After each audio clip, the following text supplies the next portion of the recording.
It's time! With Bruce Buffer.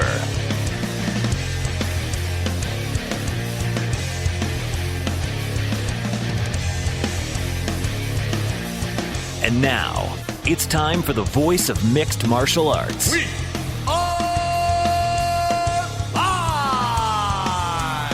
It's Bruce Buffer. Bruce Buffer.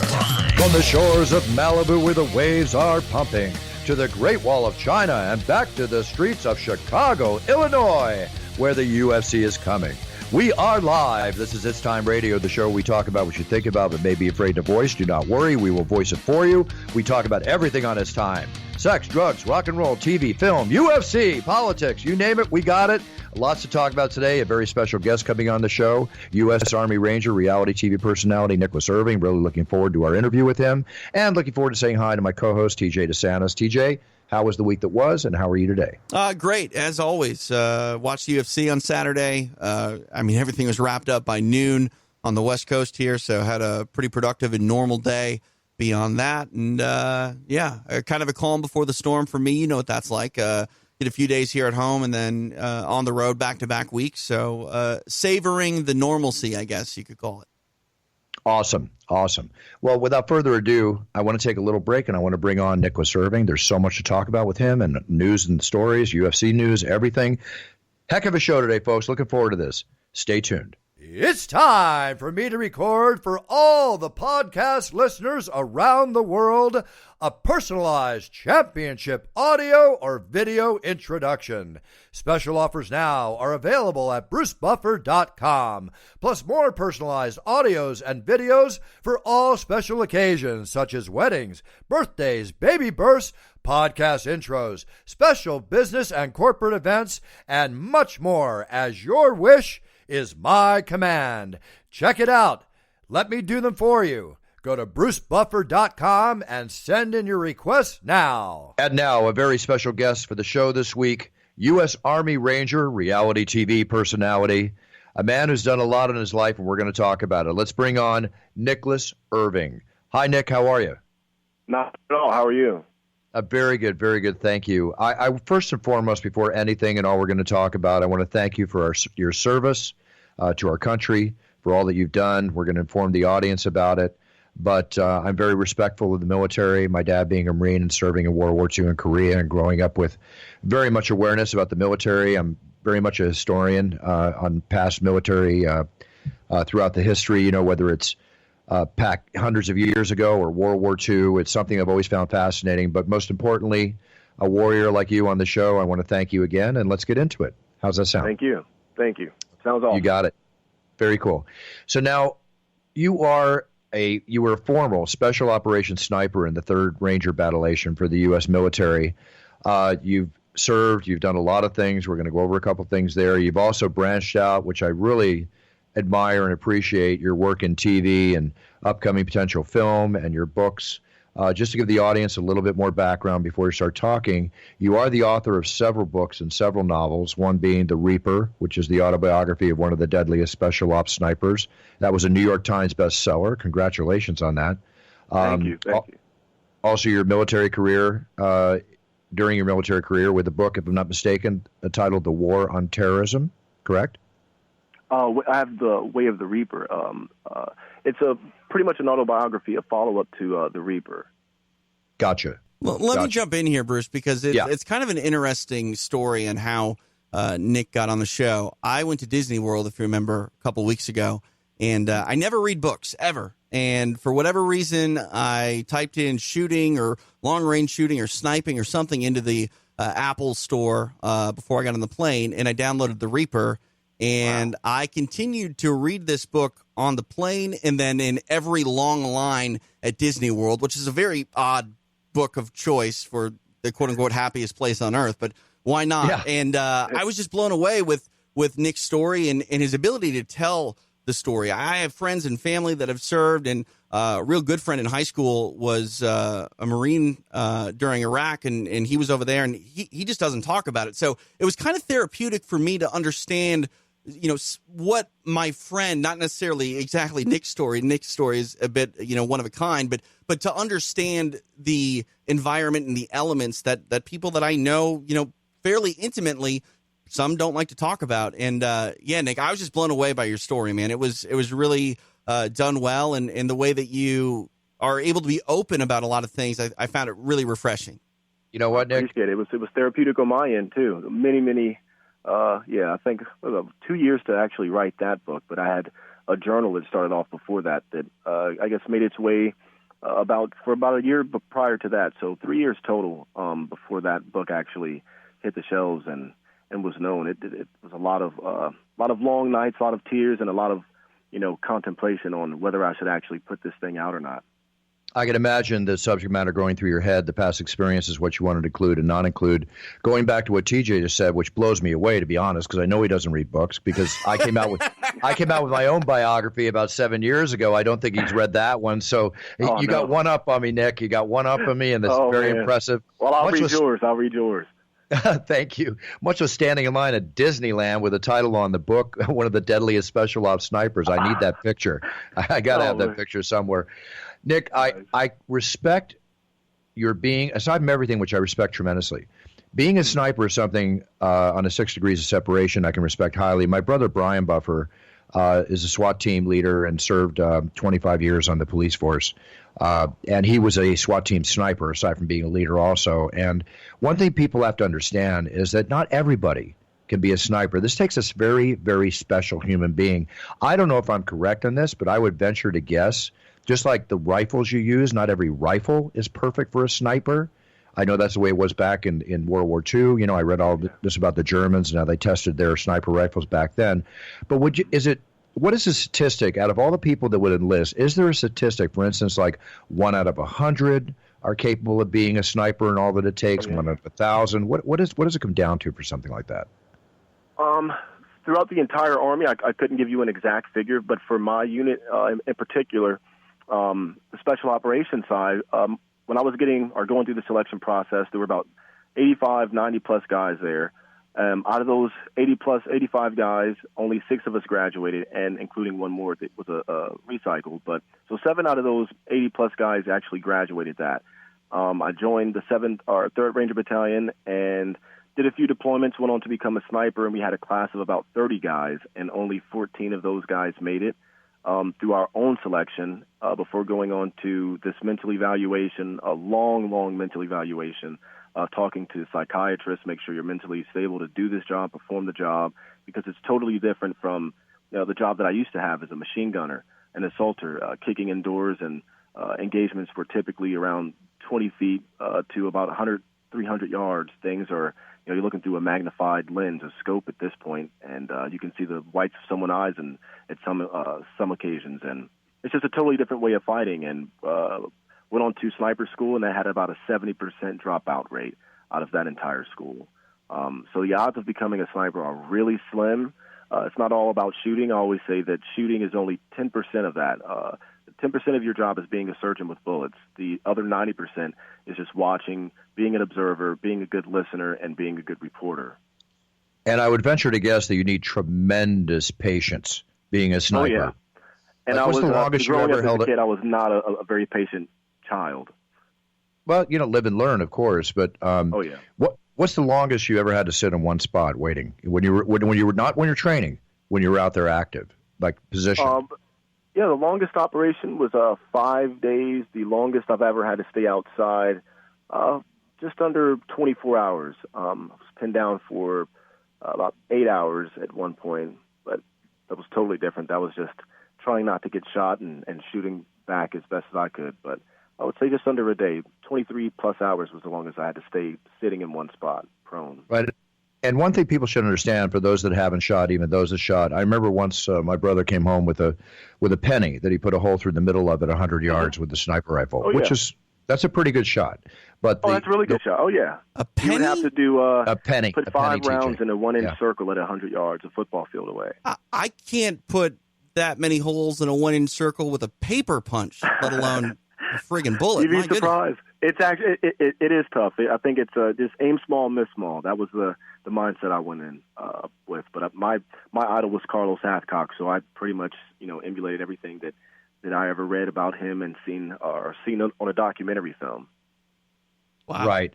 Yeah, it's amazing, TJ. Now, the other thing you got to understand too, TJ, I'm sure you probably already do because you were a hunter, you shot, but as a sniper, the adjustments for wind. Yeah. Your point man that's giving you the range and everything. Is your job, your point man that's sitting with you, is that the proper term? What is the term for the person who's with you? Your spotter? Is that correct? Spotter, yep. Okay, so when he adjusts and he says, okay, 250 yards, whatever, who adjusts for the wind and everything else? Is that you doing those calculations with your eye through the glass, or how does that work? Through the scope. So if during training and stuff like that, we would train with spotters. That's the traditional Army way. But special operations, it's more or less you work. You're a spotter and a sniper all in one. You have to be trained in both jobs. So I would look at the wind at the grass or feel it on my face or something like that, and get a good feel if it's 3 to 5 miles an hour, 5 to 8, 8 to 12, and they 12 to 15, and they kind of I would use adjustments based on those little constants of wind speeds, and I would make that adjustment through a mathematical equation on the windage of my scope or looking through the scope, and they have these mil dot reticles, and there's like mil radian circles on there, and they all represent a numerical value, and I would plug that into a formula in my head and hold off that distance and shoot the round, and hopefully if the math is right, the bullet should catch the wind and the wind should push it into the target, opposed to me actually shooting at the target or aiming directly at the target. Amazing. Really, and it's so intricate, so intricate. Now, back in World War II, because I'm a big collector of military from World War II and behind, a lot of them, I've had a number of German sniper rifles, the Mauser action, still considered to be one of the finest actions for a rifle around. Some of the best snipers in the world, Germans. Oh, yeah. Definitely. Oh, yeah, it's amazing. My dad even wrote a movie and a book about it. Nice. It was just, that's why I just had a lot of history taught to me from my father, which I carried on myself. Now, the Mauser K98 back then, when they tested them, they stated the fact that I think it was 1 out of every 200 rifles, it was either 100 or 200, was selected to be the actual sniper rifle. Was that still something that has to be, like each rifle, it's not just the man behind the rifle, but the rifle itself. Not every rifle is perfect, or are they? No, there's so mass produced now, and with budgets and budget cuts back when I was in, you kind of get what you kind of get. As long as it's within, they use a minute of angle standard, meaning that you can fit a 5-round group at 100 yards in a 1-inch circle, and at 200 yards it should be a 2-inch group, and so on and so forth. That was kind of the standard, but you would get one that would not necessarily shoot to that standard, so you kind of have to make do and learn that weapon. And what caliber we select, 308, or what was your choice of caliber for sniper? I loved the 308. I felt that I understood that round a little better than any other round that we had, the 50 cal and the 300 Win Mag. My teammate, my spotter, the guy who would deploy with me, he used a 300 Win Mag bolt action rifle, which was a great round, but just a little bit too much kick and punch for me, and wasn't a fan of the bolt action at the place we were deployed to. It was a lot of targets to engage. Hey, if you don't mind, Bruce, I'd like to take a second and ask Nick to tell a story from his book, talking about a spotter who I believe was it Mike Pemberton? Is that his name? Oh yeah. Yeah. I've become engrossed in the book and the stories, and there's a story in the book where Pemberton falls down a hole. And it's I think I'm understating saying a hole. Can you go back and kind of tell us this story a little bit, Nick? Because when I was reading it, it was just I had to read it twice to really fully understand what you were describing. Oh yeah, the pit in the earth. That was a crazy mission. We ended up fast roping in on this mission on a target to walk in to assault this building where some bad guys were staying at. And fast roping in, we ended up, it looked like a big irrigation ditch, but this irrigation field was, it made you feel like a dwarf. It was like 20 feet tall, mounds of dirt. It was just a weird little environment. We start walking out, and me and Pemberton are in the rear of this formation, and we're walking towards the objective to go assault the target. And I look back, and he's there 1 second, continue walking, and I see the shadow. It appears to me to be a shadow or something just on the ground next to my feet, or as we're walking past this little section of earth. And I look back again, and Pemberton's still there, turn my head again, and I hear this little faint voice of, it sounded, if an ant could talk, a bug or something like that could talk, and say my name and say Nick. That's exactly what it sounded like. Very faint, and I look back, and he's no longer there. So in my mind, I have no idea what happened. I thought that maybe, he split off somewhere. I'm thinking he may have gotten, captured, taken, who knows what. So I start walking back. Luckily, my ear protection had fallen out, so I was able to hear him on the fast rope in. That's where you slide down the rope of a helicopter using nothing but your hands and feet, and you're wearing about 80 to 100-plus pounds of weapons and gear on you. Come screaming in, ear protection pops out, which was a good thing. And long story short, end up walking back to where I think he's at, or I heard the voice, or his last known position. And my feet come across that dark shadow again, but that dark shadow, as I focus in on it, night vision, and really look at it and observe it, this shadow is a huge, 20 feet, 40-foot diameter hole in the earth. And initially, I think that it can't be that far down. I heard him, or I heard something, so I shout down his name, Mike, are you down there? And I can hear him, and I'm asking him, hey, man, how far down do you think this is? And he still sounds like somewhat of a whisper. I think he's whispering because we don't want to get caught. This is pitch black night, and we're sneaking up on some bad guys. And he tells me that there's 10 feet, and we carry these ladders, collapsible telescopic ladders that can fit into a backpack, and when you need them, they can extend to about 12, 14 feet. I tell him to get his ladder out, but for some reason he can't, or it's tied up. He's supposedly floating in water from what he's telling me, and it's really cold down there, and it's dark. He doesn't know where he's at. He thinks he's fallen into a courtyard of some building or something like that. He lost his rifle, is what he tells me, and he only has his pistol. And I'm like, oh, man, this could get bad. I'm thinking that any moment now I'm going to hear something or a bunch of people, trying to capture him. And I told him, hey, man, if I hear any screaming or you scream, I'm going to start unloading my magazine out of my sniper rifle. I had a semi-automatic .308, and I was just going to dump 20 rounds directly in the hole and pray to whatever and hope for the best that I would not hit him but only hit everything around him just magically. But in reality, I would, kind of hope that I would take him out too. I didn't want to see him, on CNN or Fox News or something like that, or YouTube with a sad story and his head being beheaded on TV or something like that. He tells me 10 feet, so I start dekidding after he tells me that his ladder won't work, and I'm planning on jumping down there. So I call up and I'm telling my commander, I say, hey, we have a man down. And he takes a moment and he's like, I didn't hear anybody get shot at. We didn't get shot at on the way in. Who's hit? How do we have a man down? And I'm like, no, we have a man down in a hole, and I need help to come get this guy out. And he's like, all right, we'll just get down there and get him. We have ropes to be fast roped in on.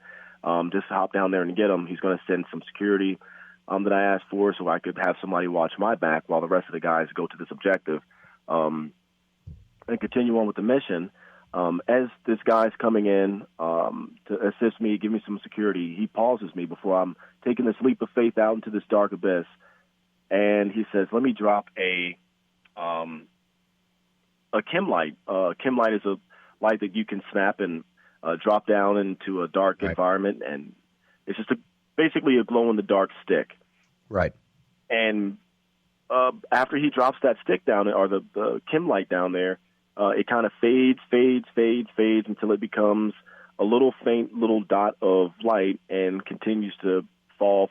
I'm like, whoa, that is not 20 feet. And he looks up at me with wide eyes, and he's like, oh, my gosh. And we asked Pemberton, hey, man, can you see what we just dropped down there? And he doesn't see anything really, and he finally, we get his attention to where up is. He's so disoriented, and he can see something, a faint little thing of light. We can't see down there.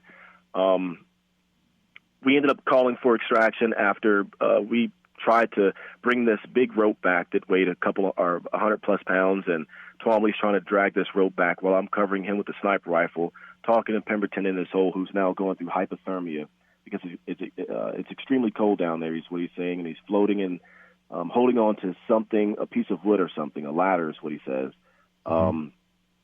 We call in for an extract after we find out how deep this thing is and how bad it is. I'm freaking out because I have a fear of heights and a fear of dark spaces and claustrophobia. So I'm going through what I will be going through in my mind, and I'm terrified for him. And we finally call in an evac. These guys go down.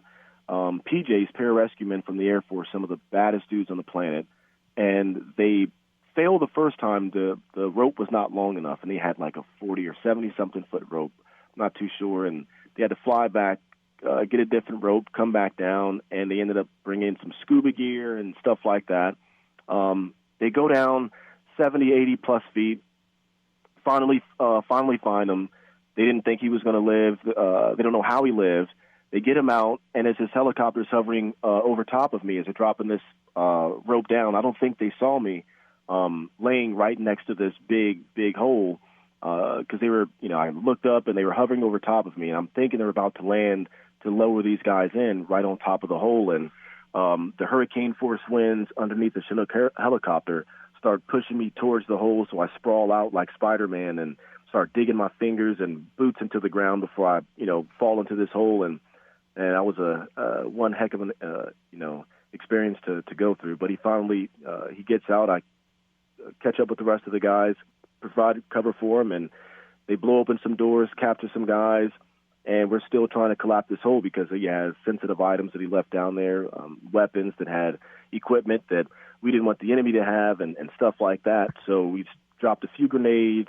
We had some AC-130 drop howitzer rounds, 105 howitzer rounds on it to try to collapse this big hole in on itself. And the grenades were blowing up like, just a quarter of the way down, a fraction of the way down the entire distance. And talking to the PJs, one of the guys swam down there on this little one-cylinder apparatus that he could, scuba apparatus, and he was running out of oxygen on the way down. It was like an additional, 40 feet plus that Pemberton could have fallen into, and the whole I guess, tunnel system or a hole in the ground ended up being, 100-something plus feet that, it's crazy. Was just there, and Pemberton wait, 100? About 80, 90 feet of that on a free fall, and walked away with a little chipped tibia injury, and that was it. But his M9 Beretta was the pistol itself was bit in half, and his helmet was cracked or had a dent in it. His Kevlar bulletproof helmet, and his body armor was intact, but he floated the entire time. That's crazy. For hours, yeah. Crazy. That's just wild. Did you ever find out what it was, Nick? Because, the only thing that my mind could think is that was a missile silo. I haven't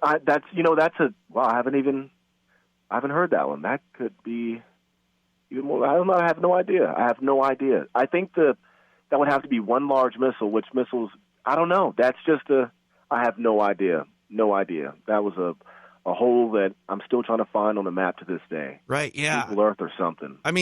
Bruce, I literally had to read that story multiple times to really wrap my head around the fact that this hole is that big and a man fell down it and only broke his leg. It's crazy. It's crazy. Now, I understand about not leaving weapons. It's a fascinating story. Not leaving weapons for the enemy to have. Can you say on the air specifically what and why were the items you did not want the enemy to get a hold of? Yeah, pretty much night vision and how snipers and how we see at night and engage our targets. Right. If the enemy had that capability, it would kind of be it would even out the battlefield just a little bit. They would be able to see us just as good as we're able to see them. Imagine playing laser tag with red lasers, and you know exactly where the other person is at because you can follow that laser beam back. On today's battlefield, they don't have that capability because of, we're generally fighting poor nations and third world countries and stuff like that, so they don't have that technology. But the day we fight someone with night vision, it's going to be a crazy, crazy, crazy fight. I would not want to be anywhere on that battlefield. firefighting. I can absolutely imagine. Now, your foray into the books, your foray into TV, into reality TV, what you've done. The Weinstein Company originally acquired the television rights to make a miniseries out of your autobiography. NBC, I understand, I'm reading from your Wikipedia, they picked it up. And then you revealed on a podcast later on the series had been scrapped and that it was in pre-production. I hope you do get that movie to film, your book to film, to tell your story. I would love to see it. Aside from the fact I'm going to read your book. I have to read yours now, too. I appreciate it. Oh, my pleasure. My pleasure. Mine is obviously called It's Time, so makes it easy. Nice. But with that being said, I have a question for you and I'll give you not a parable, I always use that word. I'll give you an example here. My brother, when he watches movies that involve police, that take themselves seriously, he's ultimately extremely critical because he just can't avoid it, because he lived that life for 25 years. I'm sure when you see a film depicting the military, especially the conflicts that you were involved in, I would assume you get a little critical, or you maybe just let it go with dramatic license, and you'll probably be on top being the consulting factor on your film so it's done right. So I want to give you a few films which you may or may not have seen, and just tell me if you think that these really depicted properly military snipers. Let's start off with an older one. The original film Sniper that starred Tom Berenger. Love it. Love that movie. No. As much as I love that movie, gosh, I grew up watching that. Right. But no. Okay. Next, Mark Wahlberg's Shooter, which the first scene had, military operations in it. Oh yeah, we're getting better now. There's certain aspects of that are accurate. And then there's definitely some that are not, like where he shoots the can and where he dials in the scope and all that stuff, and shooting the position he was shooting from. That's just not happening. No. And what about in the beginning when he's sighting down with the 50 cal on the helicopter coming after him? Shooting at the helicopter? Yeah. I think that could probably happen. I'm pretty sure you could down a helicopter with a 50. Oh yeah. Okay. Where would you hit it? You have to have some crazy, scenario and playing out in front of you, but it could be done, I think. Oh, yeah. Okay. And then last but not least, Bradley Cooper's American Sniper. That's better. I think that depicts the aftermath better than it actually depicts the combat. There's certain things in the film or combat scenes that are 100% accurate, but the aftermath, the back home portion, is probably the best depicted, on film, that I've seen when it comes to that. Best war film ever, though, I would have to say Marcus Luttrell's movie, Lone Survivor. Oh, yes. Yeah, I just watched that. Absolutely. I watched that last week. And that firefight scene. My unit was the unit that went in to rescue him. The terrain was 100%. What it looked like in Afghanistan in that area, and the firefight scene is, just about, that was as realistic as I've ever seen and can relate to when it comes to a firefight, and the emotion within it too of, small team of guys. You're about, you're going to die, or at least you're surrounded, and you have to fight your way out. That emotion was 100% there. I think story has it that Peter Berg, who I know that directed the film, the super fine director and very, very attention to detail, but with Marcus being the consultant on the film, there was a rumor once that he basically told Peter that in essence he better tell the story correctly or there's going to be issues. Marcus is a big guy. I don't want any of that. No, I don't either. I've met Marcus. He is a big guy, and he's obviously a very dangerous human being, but he's been through a lot. So I'm with you on that. That film, I've seen it 3 times and just glued to the screen every time I watch it. Exactly. Pretty basic. Okay, another a weapon. I have a SOCOM 308, the carbine model. Is SOCOM the sniper rifle that you would use from time to time? Not the one I would use while I was in the military, but the one I would use today. And why is that? Brian loves it too. Why is that? I love the ergonomics behind it. I love everything about that rifle. Just the way it feels. I think that a rifle should be like an extension of the body. And Correct. If I get behind a rifle and it feels that way, just ergonomically, and it feels like that extension, I'm already married to it. And it's a 308, which is a round that I've mastered while in the military, and I think that it's a great round out to 975 yards on a good day. You give me the right density, altitude, and temperature, then 1,000, 1,100 on a really, really good day. But it's just an all-around great weapon. TJ, you hear that? 1,000 yards, TJ. You're not safe at 1,000 yards. Yeah. Think about that. Yeah. Think about that. It's incredible. Half a mile, oh, yeah. Now, in 2016, you were one of 4 military leaders to serve as coaches on the reality show American Grit with John Cena. But then in 2017, a film that I thought was a very fine film, The Wall, which is with John Cena too, that you were the on-set advisor for that film. Now, did that, you're working with Cena again, come out of your work with him in American Grit, or did somebody else come to you and say, we need you for The Wall? It did. Me and John, actually, we formed a pretty good relationship on American Grit. I still talk to him to this day, and he had a pitch for that movie, and the only sniper he knew at the time was me, coming off of American Grit, and it originally started, he wanted me to come down and help him out with the script on, reading certain lines and things that he would say, and then it kind of manifested into him introducing me to Doug Lyman, the director, and Aaron Taylor Johnson, who I still keep in contact with this day. And before I knew it, I was the on-set advisor. Good for you. That film was, first off, John Cena did a great job in that film. I know, it was amazing. I know, it was a different, amazing. I've never seen John play a role like that and be in that vulnerable, vulnerable position on film, and it was intriguing to see and how we would get into that, state of mind and the emotion behind it. It was a really, really cool scene. Cool stuff. Yeah, very cool. I highly recommend that to our listeners, listening. The Wall with John Cena. John Cena, coming from the ring of the WWE, going into film, he proved himself to be a fine comedic actor. He's proving himself to be, as in this movie, a range of an actor leading into drama. So I'm actually becoming a big fan of John Cena's work in film. Most definitely. Oh yeah, he's getting 100%. WWE to where he's at now, it's night and day, but he's excelling. Exactly. Well, from the grit of the Middle East to where you are now, I think you're excelling quite a bit too, Nick. I think you're doing a great job. I'm just trying to fulfill a few dreams, hopefully. Well, why not?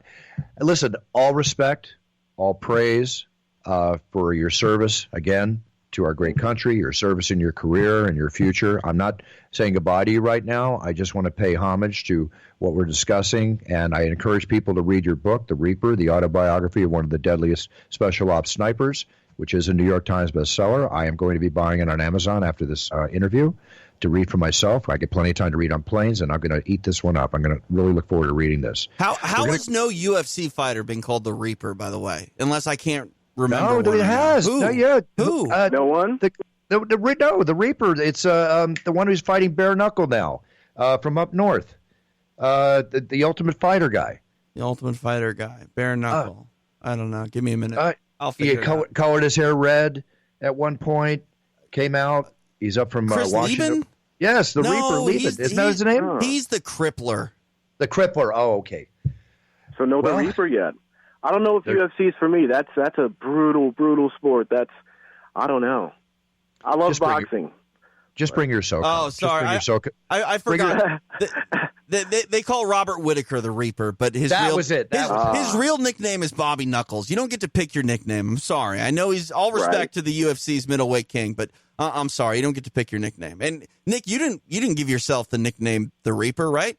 No, that was my spotter. He was an older school type guy. He was a little older than I was, and he brought up this conversation of we were sitting outside one day, and an assaulter walked up, and he was saying, "Hey, man, I heard you have X amount of kills," and it was like being the angel of death. And Pemberton reminded me brought up this song by the Blue Oyster Cult I had never heard before, never heard of the band either, and it was "Don't Fear the Reaper." And we ended up putting that on his little DVD that we had, a deployment video.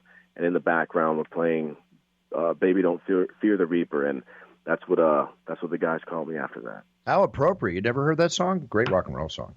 Needs more cowbell. I listen to it, and it's on my playlist wherever I go now too. It is one of my favorite songs. All right, two questions. More cowbell, but it is one of my favorite songs. Two questions before we move on, because you mentioned boxing, and there's a story obviously happened this weekend I want to cover with you. But if I may ask, and you don't have to answer, first off, how many kills do you have, and is it documented that you can say, or do you not like to say? The ones that I have documented are 33 in 3 months, and total, no idea. I know that I've done 6 deployments, and out of all those 6, there was one where I never pulled the trigger, and the remaining 5, I pulled it quite a bit. And I was a machine gunner during a time when there was a lot of bad guys that needed bad things to happen to them. So that was a interesting place to be.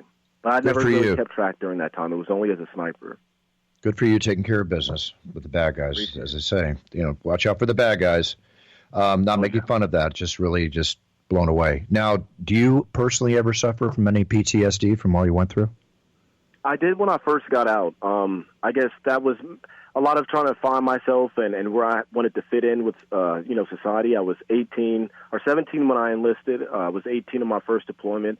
And when I, left the Army, I was 24. I got into private military contracting, went back overseas, and woke up one day, and I was supposed to leave to get on this airplane to fly back to Baghdad.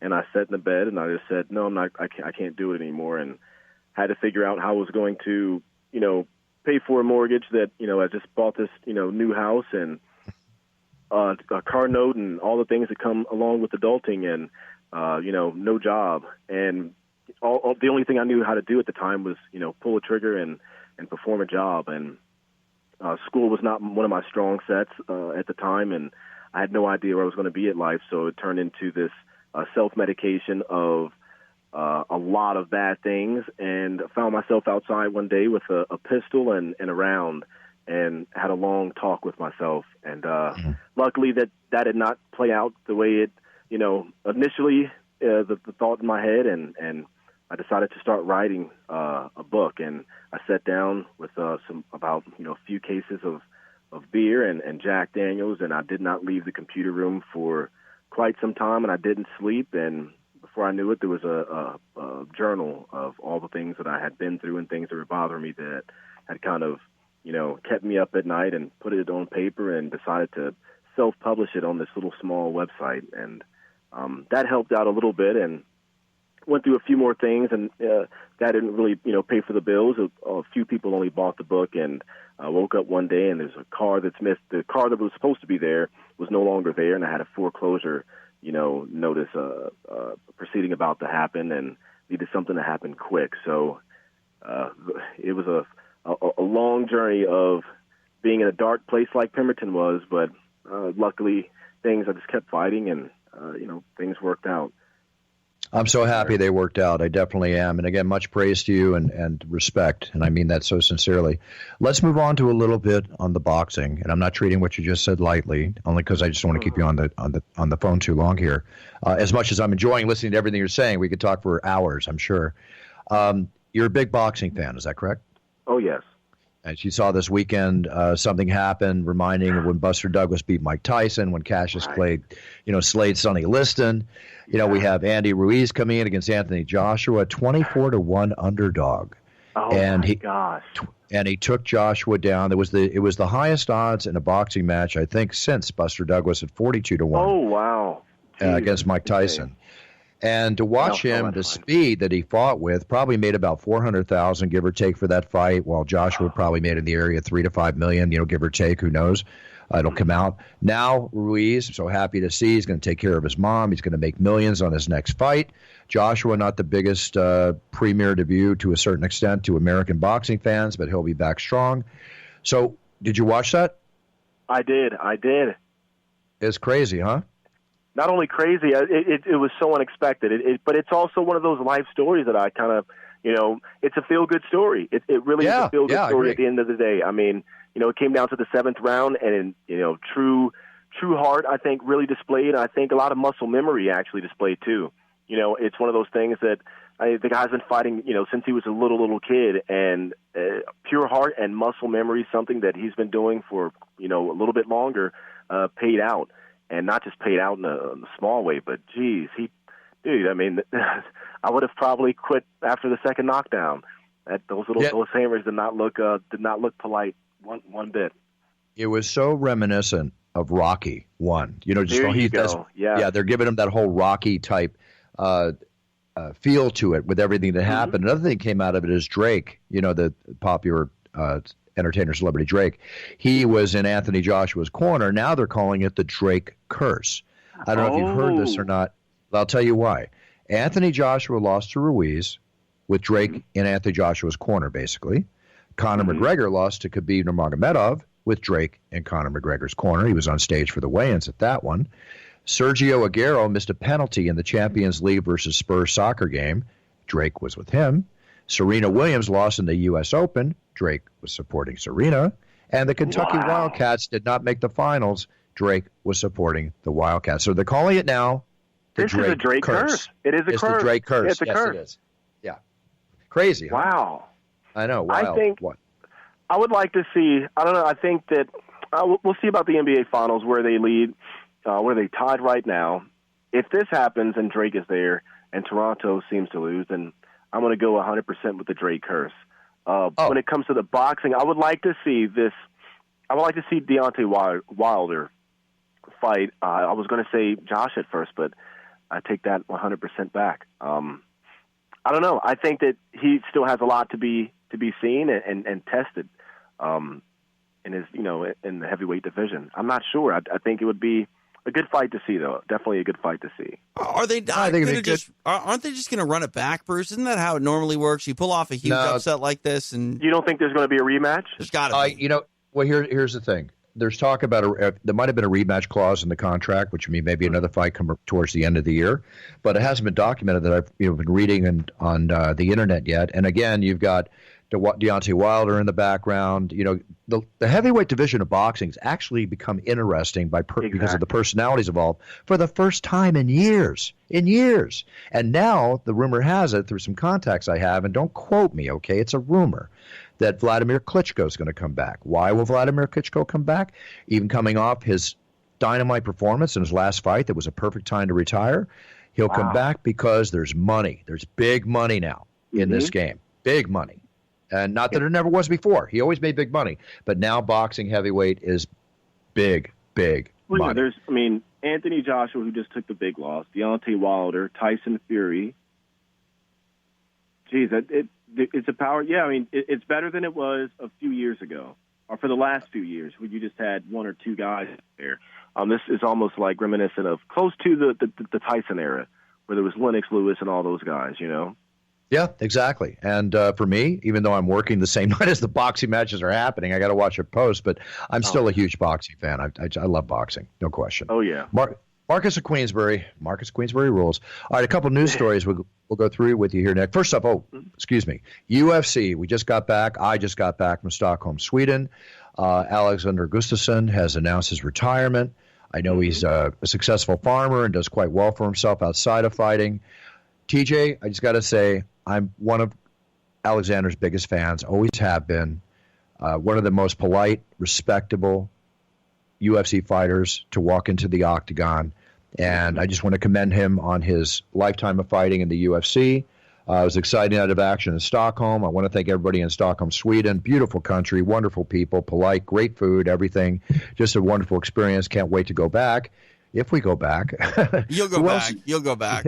I would think so. Granted, he's Mr. Finland, but Amir Makwani, he put on a hell of a show. And Sweden's a market I don't think the UFC is going to give up on anytime soon. Also, real quick, I hate to say this. I'm sorry. I don't want to rain on his parade, but I don't think we've seen the last of the Mauler. I think we'll see Gus back. Like you said, Bruce, there's just too much money involved. And in combat sports, you're retired until you're not. And give it, 6 months, Gus is going to watch that light heavyweight division develop a little bit more, and he's going to go, I can beat that guy. Let's go. And he's going to go. Yeah, it was an emotional moment. It's always an emotional moment to lay down the gloves. Real quick, coming up in Chicago, UFC 238, Cejudo versus Moraes.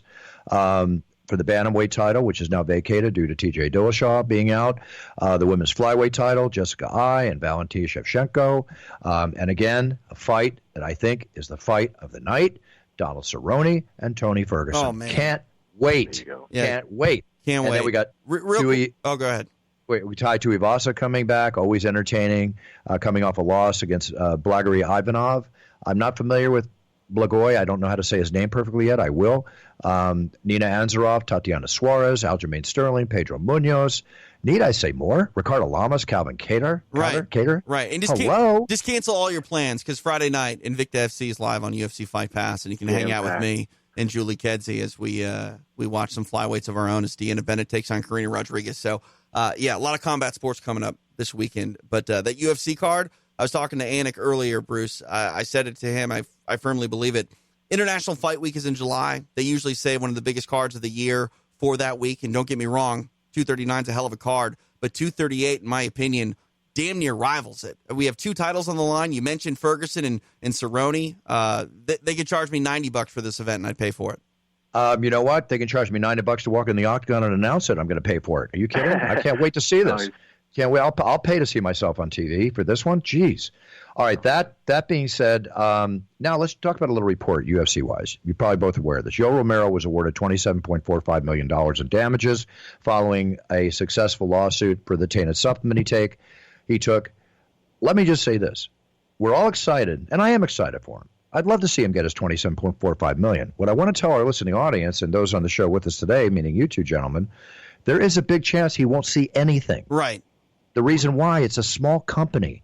And that small company, as a result, and I'm not an expert in accounting, they can just go file bankruptcy and Yoel will not see a dime. Yeah. And I mean, that's the best part about a limited liability company, right? But here's one thing to keep your eye out on and why I think this is a bigger victory for Yoel, even if he doesn't get any money.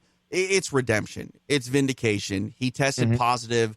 I mean, when you look like a Greek god like Yoel Romero, oh, God, yes. I mean, Good question. Right. People are questioning already. The fact that, he went through the process with both USADA and now the legal court system to get that, clear, decisive victory in court, I think says something about him as a person going forward that people need to sort of understand. They need to ease back on what it is they actually think about him because he's been vindicated in court now, too. Well, look at other Nick, your question in 1 second. Look at 2 other people that wish they had their name in that title. Anderson Silva, John Jones. Oh, yeah. That they wish they had. Go ahead. What's your question, Nick? Oh, no, I'm sorry. I didn't have it. I was just agreeing. Yeah, 100%. Oh, okay. Okay, hey, cool. Real quick, Yoel Romero's next bout, it's going to be a grappling contest, and it is a week from this Saturday, and I'll be on the call down there in Florida. So you can check that out. It's going to be, I don't know, it's not on Fight Pass. I think it's like Are You Live, it's called. But the main event, Jorge Masvidal, he takes on Anthony Showtime Pettis in a grappling match. So I want to watch that. That's going to be awesome. I'd like to announce it, but I'll be busy. Okay, cool. Let's go through some quick news stories before we let you go, Nick, if you don't mind.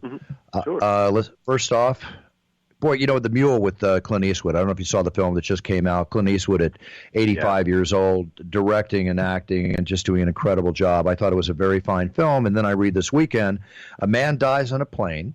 A Japanese man died on board a flight from Mexico City to Tokyo. He had 246 packets of cocaine in his stomach. Oh, my gosh. 246 packets. And the crew noticed that he was suffering convulsions. They requested to make an emergency landing. The paramedics boarded the plane, and he had already died. He died from cerebral edema from the overdose because the packets busted. Oh, my gosh. Is it that important? How do you get through security? Like, I left a stick of gum in my pocket the other day, and all hell broke loose. I don't see how you can get through security at this point. No. Well, no. Here's the another dog way. the dog sniffers that would be able to smell drugs or paraphernalia or something like that. Well, you're right. And it's a common way the smugglers move illicit substances from country to country. You get this. And this is proof of what you said. Yes, the security could find it. In 2016, a 48-year-old Australian man was caught with 2.4 pounds of cocaine in his stomach at the Sydney airport in Australia. They got him, right? How do you eat that? I mean, golly, that's just that's taking a huge gamble. The acids and stuff like that in your stomach, I would always be in fear that they would bust at least one and set off some big chain reaction, and that's inevitable. I mean, not to be cute and funny here, but I'd be worried about it coming out too. Not only just going down, coming out. Like, I forget. Yeah, I'm going to sit here and say I forgot about that. Hey, part. I mean, you get through the other side, you make it, and it's like, oh great, now I got to pass this nonsense. I hate this word. Way. Pass. I hate the word stupid. This is just stupid as a stupid does. There it is. I honestly don't feel sorry for him, okay? I know I'm sorry. I don't mean to be rude. I don't feel sorry for him. Breaking the law in a horrific way, paid the price. Stupid. Jeez. Okay. Next. Do you drink coffee, Nick? I do. Well, there's all these different studies coming out. Coffee lovers are going to love this. Up to 25 cups of coffee a day is still safe for heart health, a new study shows. After reading all this stuff about 25 cups of coffee, they say actually can improve health. Hello? All Seriously? Right. And my wife needs to get off my back about my Starbucks habit now. Yeah, well, read this. You got the article in the outline. Check it out. Actually, geez, I did not. Yeah, I don't know. I wouldn't say I do 25 cups. But if it takes that much more to be healthy, I wouldn't complain. I wouldn't complain either. But another thing, too, Jeopardy, the James Holzhauer footage is leaked on his show, which will be airing tonight. He did not break Ken Jennings' record. He fell short. Ken Jennings won just over $2.5 million, and this is on Jeopardy. And James Holzhauer fell short by $58,000. So Ken Jennings still maintains the Jeopardy record. And if I'm not mistaken, that will air tonight. It's a spoiler. It's already been released in the news, so don't look at me to be the spoiler if you're a huge Jeopardy fan, which I am too. Are you a collector at all, Nick? Do you collect anything in the way of sports memorabilia, anything, military memorabilia, anything? Oh, yeah. Well, I would say baseball cards. I started off with that with my aunt back when I was in elementary school. Perfect. I'm actually grading right now a set I'm planning to buy is a 1956 Topps baseball set that has the Roberto Clemente rookie and Mickey Mantle's, early cards and all. Wow. Okay. My brother, I don't have anything like that in my collection. Oh, it's amazing, but I'm going through it because I got a bunch of sets from the 60s. I want to make an offer to buy all the stuff because I've been talking on the show forever. Quality baseball cards, especially in open wax packs, graded, PSA graded cards, they go up anywhere from 20 to 50% or more a year, and I have the sales prices to prove it. It's one of the best forms of investment there are. You can sell them on eBay, and guaranteed gold bricks, they fly out the door. I like keeping them and putting them in not my home, but areas where I keep, safes with all my collectibles, and just sit on them. So now the Honus Wagner card. Honus Wagner's card, it's a 110-year-old baseball card. It's been considered the most valuable card forever. It was quality. It's a very poor quality card. It's only rated a 2 out of 10 in perfect mint condition, but that just sold for $1.2 million. $1.2 million. A tiny, what they call cigarette card. They used to be in the back of packs of cigarettes. And that is... All stats are going to say that that's probably going to go up in value, too. Oh, it will. It would have to, right? Yeah.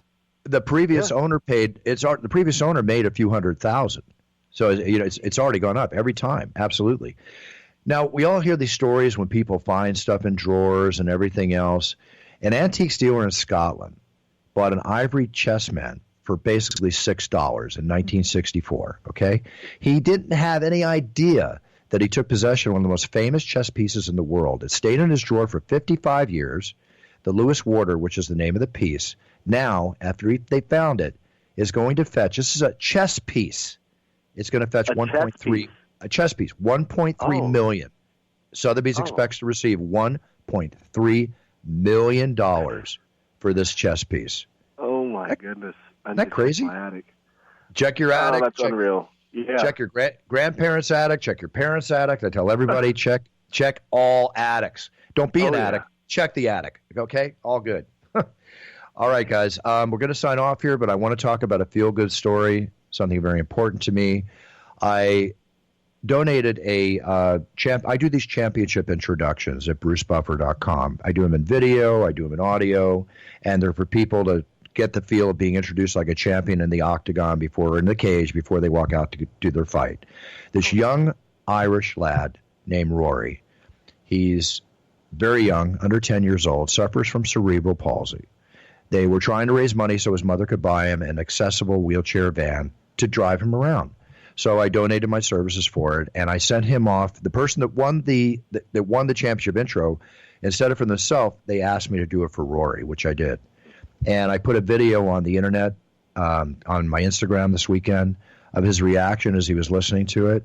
And I think about it now, and I smile wide, and tears fill my eyes. It's one of the most beautiful things I've ever seen. So for listeners out there, if you have a chance, go to my Instagram at Bruce Buffer UFC and see the reaction of this young man just hearing it. The joy of watching a child so happy, especially one that is a champion in his own right for what he deals with in his life, fighting cerebral palsy and being happy for it. When I see this, it's like that story, I cried because I had no shoes and then I saw a man who had no feet. We do not have anything to complain about. We only have things to be happy for. And life is a beautiful thing. I just want to say that if you all get a chance to see it, please share that with me, and share the happiness and the joy I get from making this young man happy. It's a beautiful, beautiful thing. TJ, you saw it, didn't you? Yeah, you sent it to me, and it was great stuff. And you continue to do things like that all the time, Bruce. And I think you will never probably get sick of that feeling of bringing joy to someone's life like that. No, I never will. Never, never will. Thank you, TJ. Nicholas, true pleasure. Thank you. Thank you, my friend. I appreciate that. Pleasure having you on, sir. Pleasure having you on. I wish you all the best. I look forward to hearing more as your career goes forward. Can't wait to read the book. And once I read the book, I'm sure going to look forward to seeing a movie when it happens. But the doors are always open for you here on It's Time Radio. And myself, again, if we can be of any service to you whatsoever, you let us know. Much appreciated. Same here. Thank you guys so much. Thanks, Nick. Thanks, Nick. You take care, my friend. All the best to you, too, sir. guys. Thank you. The Cheers. Reaper, right there. The Reaper. I love it. Love Nice the guy name. for being named the Reaper. Yeah. Nice man. I've listened to is just the number of kills. You can just just think about it. Yeah. But the man's got a great handle on his life, and he's gotten past it. He's moving forward, and I'm just very happy about that. TJ, anything to tell our audience before we sign off? No, I already hit on it. Invicta FC this Friday night, live on UFC Fight Pass. Please tune in. Finals of our flyweight tournament take place in the main event. Title shot on the line when Deanna Bennett rematches Karina Rodriguez. That's pretty much it. Go over to Patreon, patreon.com/between rounds. Check out all my UFC coverage with the people that I work with. And, yeah, that's it. That's awesome. And for me, again, my Instagram, Bruce Buffer UFC, Twitter, @BruceBuffer. Looking forward to UFC 238 coming up. Lots of things happening. TJ, I forgot to tell you, I had a meeting with my slot machine people in Sweden. An all-day meeting with me, showing me all the progress. Again, I put something on Instagram to show that. These machines, the Let's Get Ready to Rumble and the It's Time machines, are so cool looking. They're doing a great, great job. And everything goes out. My kudos go out to Relax Gaming. Great working with you guys. Really looking forward to what's going to happen in the future. With that being said, everybody, treat everybody around you with respect. Treat people the way you want to be treated. Be a role model in your sphere of influence. Set your goals. Learn about them. Write them down. And be the best you can be when you step on that path, no matter how it goes. If you become the best in the world, if you become the best at what you do, mainly if you give the best effort as you put your foot forward, that means you're winning on all accounts. And I wish you all the best in your goals and your dreams and your bucket list to be fulfilled. With that being said, I will see you from the Octagon in Chicago next Saturday. We'll be back next week with another great guest. Take care, everybody. Buffer out.